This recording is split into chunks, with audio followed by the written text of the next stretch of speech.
Tonight's lesson is on the Pythagorean theorem. Please get out your notebooks and copy down these notes. The Pythagorean theorem states that in any right triangle, the sum of the squares of the lengths of the legs is equal to the square of the lengths of the hypotenuse. So basically what that means is the two sides that form the right angle in the triangle, they are called the legs. When you take and square the legs, so that would be a squared plus b squared, it's going to equal the hypotenuse. And the hypotenuse, the square of the hypotenuse is the line that is across from the right angle in a right triangle. So that would equal the square of the hypotenuse. So the square of the two legs plus, or the sum of the square of the legs is equal to the square of the hypotenuse. So remember, the legs are the sides that make the right angle, and the hypotenuse is the side that is opposite the right angle. So we're going to, if you need to pause the video to copy this down, go ahead, but we're going to go on to some examples. So let's look at this here. Find the length of the hypotenuse C. So we know that these two sides here are the legs. So this is A and this is B. And we know the Pythagorean theorem is A squared plus B squared, which are the two legs, equals the hypotenuse squared. So we can plug in the numbers. 6 squared plus 8 squared equals what we're looking for, the hypotenuse C squared. So that's 36 plus 64 equals C squared. So when we add those two together, we get 100 equals C squared. But we don't want to know what C squared is. We just want to know what is C. So to undo something that's squared, you take the square root. So we would take the square root of C squared, but what you do to one side of the equation, you have to do to the other. So then we're going to take the square root of 100. So the square root of C squared is C. The square root of 100 is 10. So that means the length of the hypotenuse is equal to 10 centimeters. Here is a problem, and it says, I want you to try this on your own. It says the lengths of two sides of a right triangle are given. Find the length of the third side. So sometimes I like to draw pictures, so I'll get you started this way. You might want to draw a picture, and this isn't really very good to scale, but this side here is 3 feet because the legs, they make the right angle, remember, and then this side here would be 4 feet. And we want you to, I want you to find that side there. So go ahead and do that. Pause the video, and then we'll come back and check to see how you did. Okay, so let's see. You would take 3 squared, which is one of the legs, plus 4 squared, which is the other leg, and that equals x squared, the hypotenuse that we're looking for. So 3 squared is 9, plus 4 squared is 16, equals x squared. 9 plus 16 is 25. But remember, we don't want x squared, we want just plain old x. So we have to take the square root of x squared, which means we have to do the same thing on the other side, take the square root of 25. So x is equal to, whoops, not 25, x is equal to 5. So that means that the hypotenuse is 5 feet long, the third side of that right triangle. All right, let's look at a story problem. A 22-foot ladder is placed against a building. Pretend that it's touching up against the building. Whoops, then we can't see it. So pretend it's touching up against the building.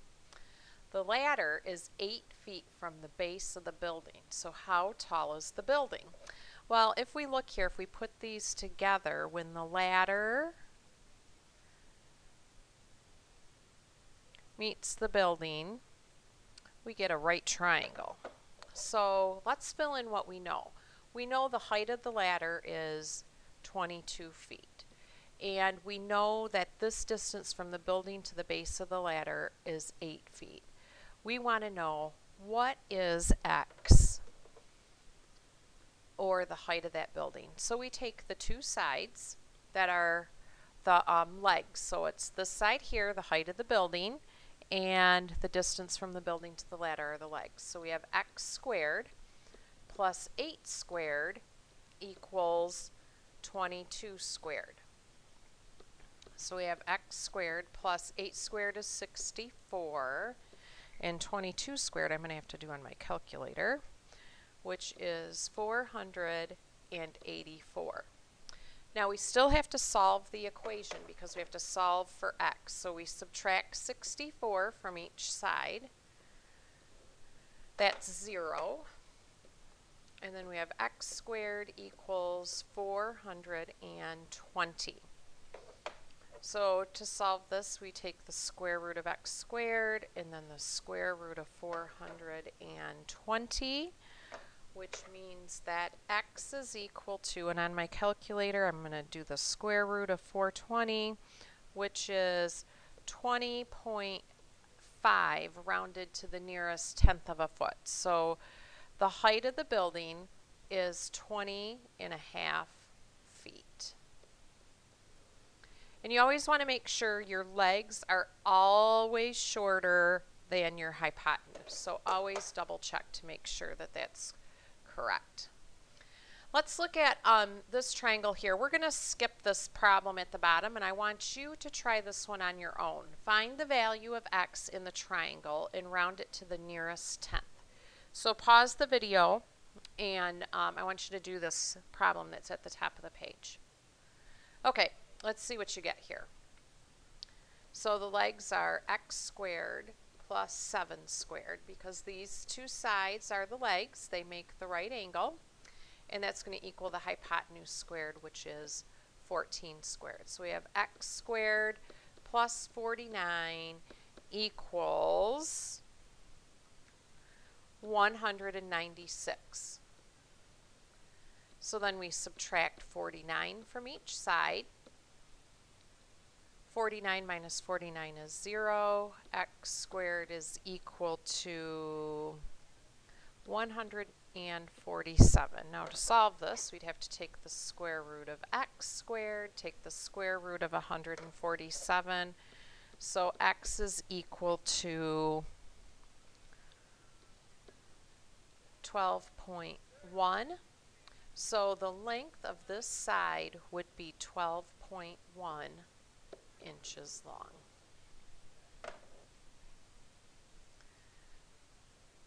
Okay, let's talk about finding a right triangle or a Pythagorean theorem triple.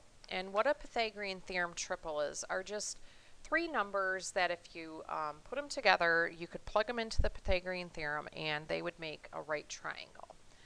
So the first thing that you're going to do, here are the steps. You can copy these down in your notes. Write the equation for the Pythagorean theorem, which remember is a squared plus b squared plus c squared, or not plus c squared. A squared plus b squared equals c squared. And you're going to replace a and b with the shorter lengths, because remember the shorter lengths are always the legs, and then the longest length is going to be the hypotenuse. Then you simplify. If they're equal to each other, it's a Pythagorean triple. If it's not, then it's not a Pythagorean triple, and these lengths cannot make a right triangle. So could these lengths make a right triangle? Let's try it. So 12 and 15 are the shorter lengths, so we're going to plug those in for a and b. 12 squared plus 15 squared, and we're going to see if that's equal to 20 squared. So we have 144 plus, oh, I can't remember what 15 squared is. I should know this. 225. That's right. And 20 squared is 400. So 225 plus 144 is equal to 369. Now, does that equal 400? No, it does not. So then, is this triangle with these side lengths a right triangle?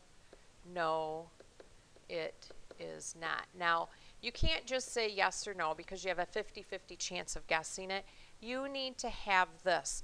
This is what is called your proof or your explanation. And every time you answer these questions, you need to have proof as to why it is or why it is not. So what I want you to try is try the first set of number. Well, I'll do the first one with you, and then you can try the second one because this is a little trickier. So first of all, the square root of 113 is 10.6. So this is the longest side. So we're going to have 7 squared plus 8 squared equals, I don't know why I keep putting plus, the square root of 113 squared. So 7 squared is 49. 8 squared is 64 equals. Now, when you take the square root of something and square it, all it is the number that is underneath the square root. So it's equal to 113. So the square root and squaring cancel each other out. So when you add 49 and 64 together, you get 113. And 113 equals 113. So guess what? Yes, this will make a right triangle.